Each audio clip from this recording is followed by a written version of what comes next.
नमस्कार दोस्तों, आज के हमारे इस वीडियो में हम आपके लिए पुत्रदा एकादशी की व्रत कथा लेकर आए हैं।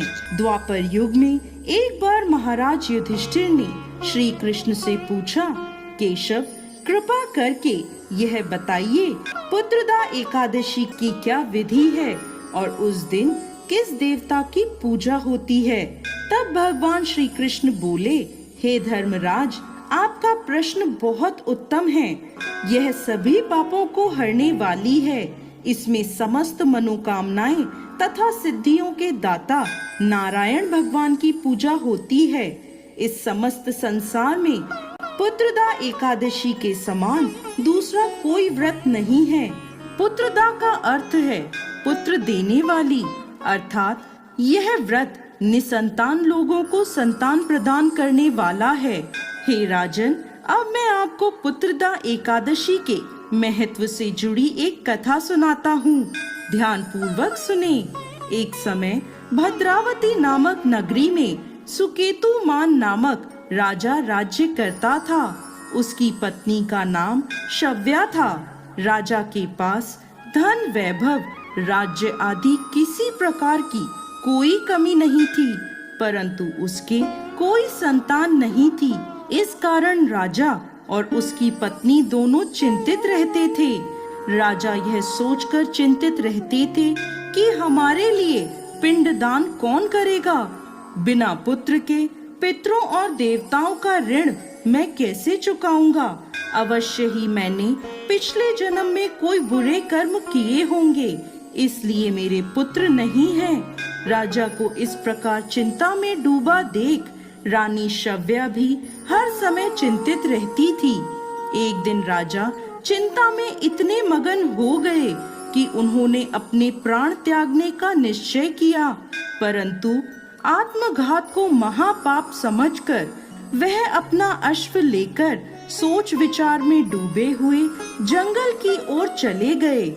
वहां अनेकों प्रकार के पक्षियों और पेड़ पौधों को देखते हुए राजा आगे चलते जा रहे थे। वन में राजा ने हाथी को अपनी मादा और बच्चों के साथ घूमते हुए देखा।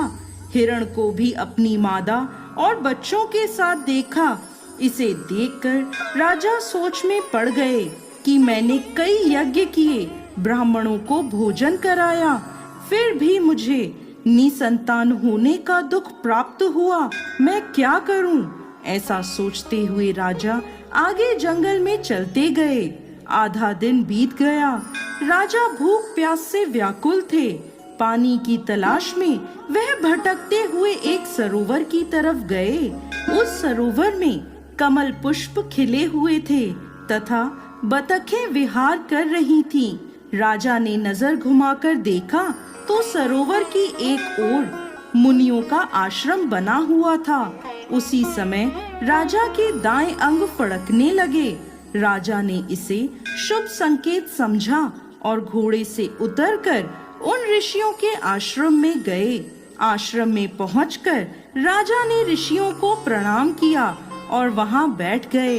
राजा को देख मुनियों ने पूछा, हे राजन, आपकी क्या इच्छा है? राजा ने पूछा, महाराज, आप कौन हैं और यहाँ किस लिए आए हैं? कृपा कर मुझे बताएं। तब वह ऋषि बोले, राजन, आज से 5 दिन बाद संतान देने वाली पुत्रदा एकादशी है। हम विश्व देव हैं और इस सरोवर में स्नान करने के लिए आए हैं। यह सुनकर राजा बोला, हे महाराज, मेरे कोई संतान नहीं है। यदि आप मुझसे प्रसन्न हैं, तो मुझे पुत्र प्राप्ति का वरदान दें।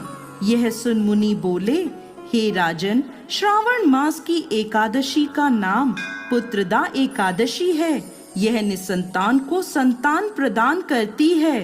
आप अवश्य पुत्रदा एकादशी का व्रत करें और भगवान की कृपा से आपको पुत्र रत्न की प्राप्ति होगी।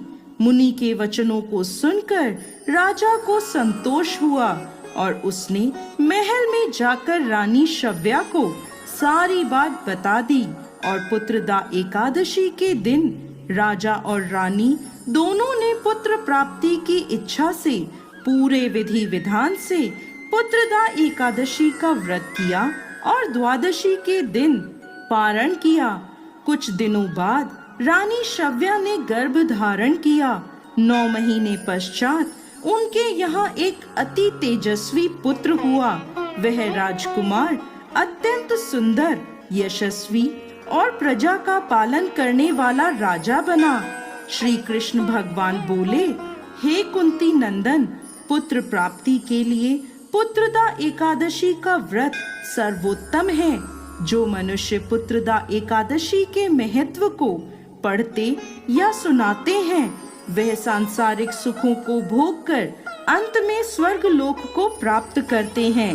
पुत्रदा एकादशी का व्रत करने वाले व्यक्ति को सुबह जल्दी उठकर स्नान आदि से निवृत्त होकर संतान प्राप्ति के लिए पति पत्नी दोनों को स्नान के पश्चात पूरे विधि विधान से श्री हरि नारायण की पूजा करनी चाहिए।